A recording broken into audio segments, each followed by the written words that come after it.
சந்திரகுலத்திலிருந்து பிரிஞ்சத்தான் எதுகுலம் யாதவர்கள். அதனால பகவானே தன்னை அவதாரம் செய்து கொள்வதற்கு இந்த குலத்தை தேர்ந்தெடுத்தார்னா இந்த யாதவ குலம் எவ்வளவு சிறப்புடையது என்பதனால தெரியும். பகவானால இந்த குலத்துக்கு பெருமை உண்டாச்சு. யாதவ குலத்திற்கு பெற்றம் வைத்து உண்ணம் குலத்தில் பிறந்து ஆண்டாள் சொல்றாங்க. செற்றங்கிரிகாரை வந்துன்னை ஜெயித்து பெற்ற மறையடியை போற்றும் பொருள் கேளாய். பெற்றம் துண்ணம் குலத்தில் பிறந்து நீ குற்றேவலங்களை கொள்ளாமல் போகாது. இற்றை பறை கொள்வான் என்று காண் கோவிந்தா. எற்றைக்கும் ஏழு பிறவிக்கும் தனோடு ஒற்றுமையாவோம் ஐக்கே நாம் ஆள் செய்வோம். மற்ற இனம் காமங்கள் மாற்றேலோர் எம்பாவாய். திருப்பாவையில அற்புதமான பாசுரம்.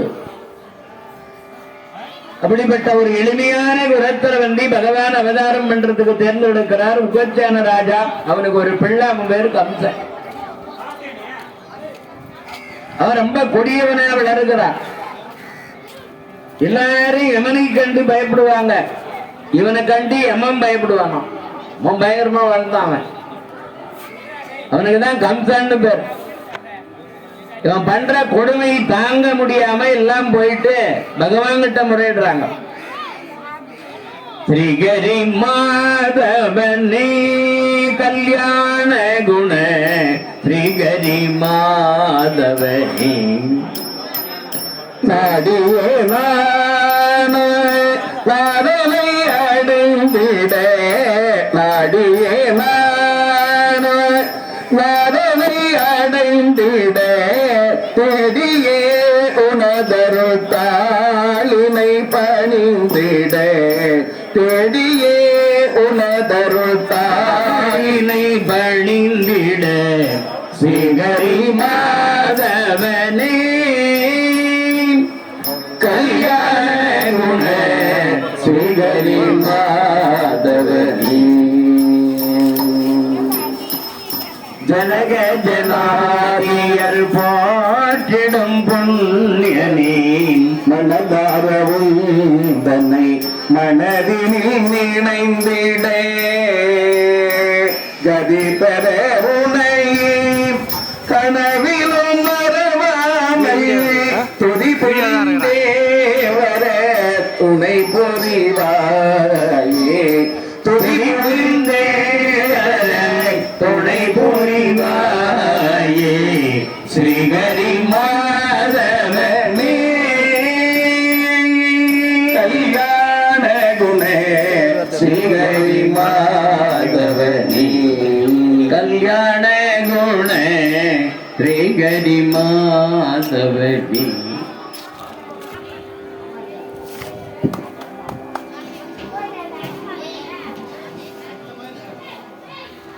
கீழ்விதி கிராமம்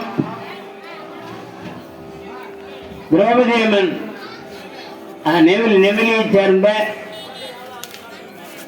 திரௌபதி அம்மன் ஆலயத்தினுடைய அர்ச்சகர் பூசாரி அவர்கள் திரு ஜோதி அவர்கள் நம்ம நிகழ்ச்சிக்கு இங்கே வருகை தந்து இந்த இணைய நேரத்தில் பகவானுடைய பெருமையை கேட்டுக்கொண்டிருக்கிற அற்புதமான இந்த நேரத்திலே திரு ஜோதி அவர்கள் இனிய குடும்பம் நாங்க கீழ்வீதியில பாரதம் பேசுகிற போது இந்த ஆலயத்தில் பூசகராக இருந்து சிறப்பான இந்த விழாவிலே கலந்து கொண்டு எங்களுக்கு உடனிருந்து தொண்டு செய்தவர்கள் இன்னைக்கு எங்க நிகழ்ச்சிக்கு வருகை தந்து அவர்கள் எங்களுக்கு அன்பளிப்பாக 101 ரூபாய் வாழ்த்தி வழங்கினார்கள்.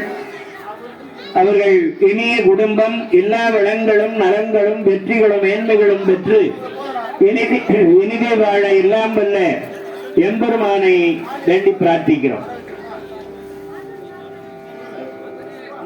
அப்பாவாகிய உக்ரசேனன் மகனுக்கு அறிவுரை சொல்லுகிறான். அறிவுரை சொல்லுகிற அப்பாவை அடித்து சிறையில் அடைத்தான். என்னைக்கு 5000 வருஷத்துக்கு முன்னே அப்பன் அடிக்கிற புள்ள இருந்திருக்கான். காலத்துக்கும் உண்டு. இவனே கொடுங்கோர் ஆட்சி பண்ணுகிறான். துர்புத்தி மந்திரிகளை கூட வைத்துக் கொண்டு கொடுங்கோல் ஆட்சி பண்றான். மக்கள்லாம் புலியை சிங்கத்தை கண்டு ஆடு மாடு பயப்படுற மாதிரி இவனை கண்டு மக்கள் பயப்படுறாங்க. அப்படிப்பட்ட ஒரு கொடுங்கோல் ஆட்சி பண்றான். அவனுக்கு ஒரு தங்கை இருந்தாள். அவளுக்கு தேவகி என்று பேர். இந்த தேவகி என்ற பேரழகு படைத்தவள். அவளை ரொம்ப பிரியமா வளர்த்தான். கம்சன் கொடியவனா இருந்தாலும் அவனிடத்துல நல்ல குணமா இருந்தது. தங்கையாகிய தேவகியை பாசத்தோடு வளர்த்து அவளை கல்யாணம் பண்ணி வைத்தார். வசுதேவருக்கும் தேவகிக்கும் திருமணத்தை செய்து வைக்கிறான். அந்த நகரமே வடமதுராபுரியே வியக்கக்கூடிய அளவில் பெரிய அளவில் அந்த கல்யாணத்தை நடத்தினார். யார் யார் இத்திருநாள் இந்த கம்சனை தட்டினாங்களோ அவங்கெல்லாம் கூட வாழ்த்துறாங்க. எப்பவுமே ஒரு கெட்டவன்னு சொல்லுகிறவர்கள் கூட ஒரு நாளைக்கு நல்லது பண்ணிட்டாண்டுவாங்க. 1000 தப்பி செய்கிறவன் ஒரு பெரிய அளவுல நல்லது பண்ணிட்டான்னா அந்த 1000 கெட்டதை அழிஞ்சுவிடும், இந்த நல்லது நினைச்சு நின்றுவிடும். அதே மாதிரி 1000 நன்மைகளை செய்தவர் ஒரு பெரிய தப்பு பண்ணிட்டார்னா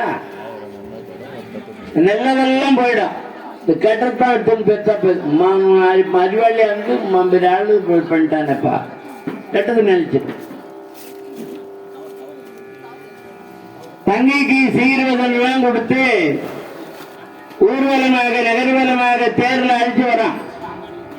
அப்ப அசரீரி சொல்லுகிறது, கம்சா, எந்த தங்கையின் மேல் எத்தனை பிரியம் வைத்திருக்கிறையோ அந்த தங்கையின் வயிற்றிலே பிறக்கிற 8வது குழந்தையால உனக்கு மரணம்.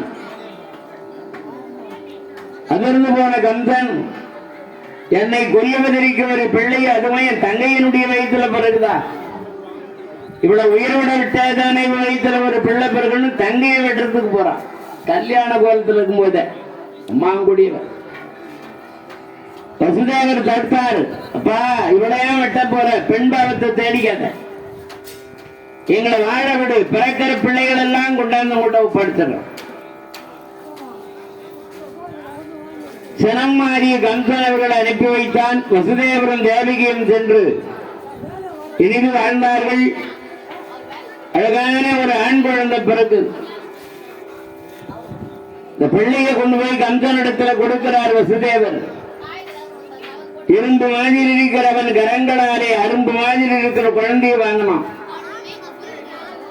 அவனுக்கே இரக்கம் வருகிறது. இந்த குழந்தையா என்ன 8வது குழந்தை தானே என்ன கொல்ல போகுது, ஏன் இதை நான் கொல்லணும், எட்டுமே வளர்த்து வந்துட்டான். யமங்கையில போய் வந்த மாதிரி அந்த குழந்தை வந்தது. அதன் பிறகு 5 பிள்ளைகள் பிறகு எல்லாமே ஆண் குழந்தைகள். வசுதேவருக்கும் தேவைக்கும் மொத்தம் 6 பிள்ளைகள். 6 பிள்ளைகளும் அரண்மனையிலே கம்சனிடத்துல வளர்றாங்க. தங்கையாகி தேவகி எப்படி பாசமா வளர்த்தானோ அது மாதிரி இந்த பிள்ளைகளையும் வளர்க்கிறான் கம்சன். தாமரை மலர்கள் 6 அதில் தவழ்ந்தனை குழந்தைகள் 6. தாமரை மலர்கள் 6 அதில் தவழ்ந்தன குழந்தைகள் 6. அன்னையாவல் கொண்டாரே தழுவிய போது குழந்தைக்கு முகங்கள் 6. தாமரை மலர்கள் 6 அதில் தவழ்ந்தன குழந்தைகள் 6. அதில் தவழ்ந்தன குழந்தைகள் 6. ஆறிமுகன் அவள் பேரி உலகில் அழகில் அவனுக்கு இணையாறு. நீ அன்பு கண்டே உன் துன்பங்கள் தீர அனுதினம் அவன் பெயர் போரே. தாமரை மலர்கள் 6 அதில் தவழ்ந்தன குழந்தைகள் 6. அதில் தவழ்ந்தன குழந்தைகள் 6. சரவண பொய்கையில் எப்படி பாலமுருகனாக 6 குழந்தைகள் விளையாடினாங்களோ அது மாதிரி இந்த கம்சனுடைய அரண்மனையில 6 பிள்ளைகள் வளர்ந்து விளையாடிட்டு இருக்காங்க. ஒரு நாள் நாரதர் வரார். நாரதர் வந்து, கம்சா, உன் தங்கையினுடைய பிள்ளைகளால உனக்கு ஆபத்துன்னு அசரீரி சொன்னத இந்த குழந்தைகள் எல்லாம் பிரியமா வளர்க்கிறேன். கம்சன் சொல்லுகிறான், நாரதரே, 8வது பிள்ளையால் தானே எனக்கு மரணம், அதனாலதான் இந்த குழந்தைங்களை விளக்குறேன். நாரதர் கலகம் பண்றதுல வல்லவர். முதல் பிறந்த குழந்தை என்ன, கடைசியா பிறந்த குழந்தை 8வது குழந்தை, கடைசியா பிறந்த குழந்தை என்ன, முதல் பிறந்த குழந்தை 8வது குழந்தை. பிள்ளைகளை மாற்றி வச்சு என்ன, ஒவ்வொரு குழந்தை 8வது குழந்தையா வரும். கம்பா, எந்த குழந்தை உன்னை கொல்லன்னு உனக்கு தெரியுமான்னு கேட்டார். இந்த 6 பிள்ளைகளுமே இப்ப எமனா தெரிகிறது கம்சனுக்கு. 6 பிள்ளைகளையும் தேவகி கண்ணெதிரிலேயே வெட்டி வெட்டி போட்டான். 6 பிள்ளைகளை கொண்டு விடுகிறார். 7வதாக ஆதிஜேடனை அழைத்து, ஆதிஜேடா நீ முன்னதா போடார். எங்க சுவாமின்னா, போன பிறவியில நான் ஸ்ரீராமனா பிறந்தேன், நீ லட்சுமணனா வந்து பிறந்த. ஆதிஜேடன் தான் லட்சுமணன், அவர்தான் ராமானுஜர். எனக்கு நீ தொண்டு செய்த 14 ஆண்டுகள் எனக்கு நீ செய்த அந்த தொண்டுகளை நினைத்து பார்க்கிற போது ராமர் அப்ப நினைத்தாராம், அடுத்து ஒரு பிறவி இருந்தால் அந்த பிறவியில் இந்த ஆதிஜேடனை அண்ணனா பிறக்க வைத்து நாம தம்பியா பிறந்து தொண்டு பண்ணுவோம் பாருங்க. அதனால நீ போய் எனக்கு அண்ணனா பிறந்து இருந்தது. ஆதிஜேட வந்து தேவகி வயிற்றிலே தங்க 7வது முறை கர்ப்பம்னு எழுதிக்கிட்டான் கம்சன், கணக்கு எடுத்துக்கிட்டான். ஆனா தேவகி வயிற்றில் இந்த கருவை ரோகிணி வயிற்றுக்கு மாத்தினார் பகவான். 7வதாக அங்க பலராமர் பிறக்கிறார். ஒரு குழந்தை தாய் வயிற்றிலே இருந்ததான் கணக்கு போட்டுட்டான் கம்சன். ஒரு நாள் பகவான் யோக மாயா சக்தியாகி அம்பாளை அழைத்து, அம்மா நீ போய் ஆயர்பாடியில நந்தகோபனுடைய மனைவி யசோத வயிற்றுல தங்கு, நான் போய் தேவகி வயிற்றுல பிறக்கிறேன், வசுதேவர் குழந்தைகளை மாற்றி வச்சிருவார், நீ கம்சனை ஏமாத்திட்டு போயிடு. அந்த அகிலாண்ட கோடி பிரம்மாண்ட நாயகி என்று சொல்லப்படுகிற அம்பாள் வந்து யசோத வயிற்றிலே தங்கினாள். இல்லாமாய் யாவுமாய் எங்குமாய் நிறைந்திருக்கிற ஆதி ஜோதி ஆகிய அந்த 6ஆம் இதருடைய ஸ்ரீமன் நாராயணனே வந்து தேவிக்கு வயிற்றுல தங்குற. எம்மா புண்ணியம் பண்ணிடணும். அன்னைக்கு கௌசல்யா தேவி செய்த தவம் இன்றைக்கு இங்க தேவகி பண்ணினாள். சும்மா வந்து பகவான் வந்துட மாட்டார். 12,000 தேவ வருஷம் தவம் செய்தார்களா? தேவகியும் வசுதேவரும் போன பிறவியில 12,000 தேவ வருஷம். எதுக்கு? பகவான பிள்ளையா பெற்றெடுக்கிறதுக்கு. இல்லன்னா பகவான் வந்து பிள்ளையா பிறக்கிறதுக்கு இந்த புண்ணிய கதையை கேட்கறதுக்கு நாம தவம் பண்ணிருக்கணும்.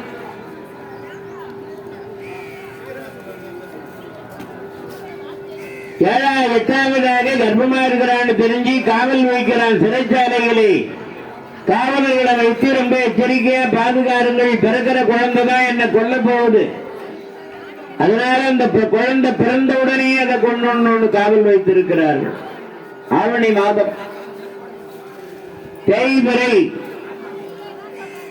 ஆவணி மாதத்திலே அஷ்டமி திதி. கொஞ்சம் மாறிடுச்சு இப்போ. ஆவணி மாதம் அஷ்டமி திதி கொஞ்சம் மாறி இப்ப இன்னைக்கு என்ன தேதி? 8 தேதி.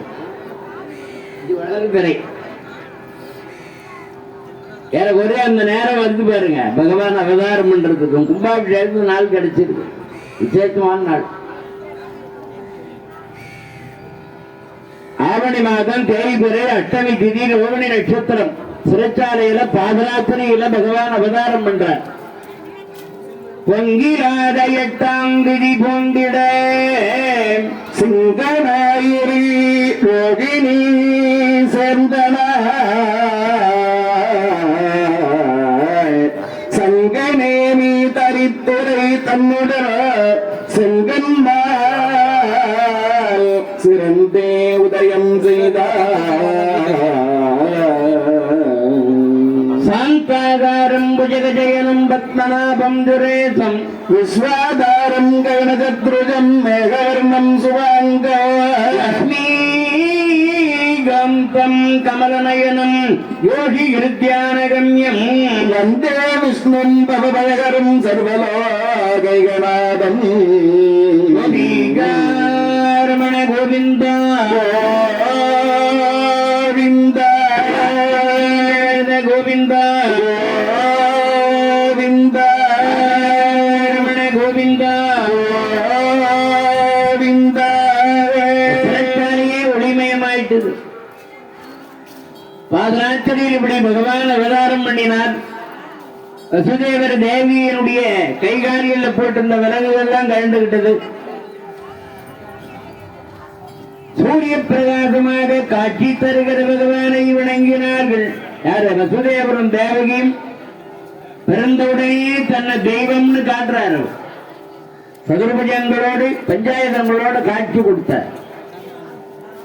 வணங்கினார்கள். பகவானே, தாங்களா வந்து எங்களுக்கு பிள்ளையா பிறந்திருக்கிறது, உங்களை எப்படி காப்பாற்றுவோம்? கம்சன் இடத்துல இருந்தோம்னா, கம்சன் முதலான கொடியவர்களை அழிப்பதற்கு தான் நானே அவதாரம் பண்ணியிருக்கேன். அவன் என்ன கொல்ல முடியாது. வசுதேவரே தேவகியே, ஆயர்பாடுகள யசோத ஒரு பெண் குழந்தை பெற்றிருக்கா. என்னை கொண்டு போய் அங்க அவ பக்கத்துல வச்சுட்டு அங்க இருக்கிற பெண் குழந்தைங்க வச்சிருங்க. இன்னைக்கு இரவு கம்சன் வருவான், அவனை ஏமாத்திட்டு அவ போயிடுவான் என்று சொல்லி அந்த வடிவம் மாறுகிறது. சாதாரண பசங்க குழந்தையா இருக்கிற பகவானை எடுத்து கூடையில வச்சுக்கிட்டு பாதராத்திரியிலே வடமதுராபுரியிலிருந்து ஆயர்பாடிக்கு போறார். ஒருத்தி மகனாய் பிறந்து ஓரிரவில் ஒருத்தி மகனாய் ஒளித்து வளர கருக்கு வேறாகி தான் தேங்கு விளைந்த கருத்தை பிழைப்பித்தே கஞ்சா வயிற்றில் நெருப்பெண்ணடுவாலே அரித்தித்தி வந்தோம் வரை தருதியாகில் திருத்தக்க செல்வமும் சேவகமும் யாமும் பாடி வருத்தமும் இருந்து மகிழ்ந்தேலோரம்பாவா.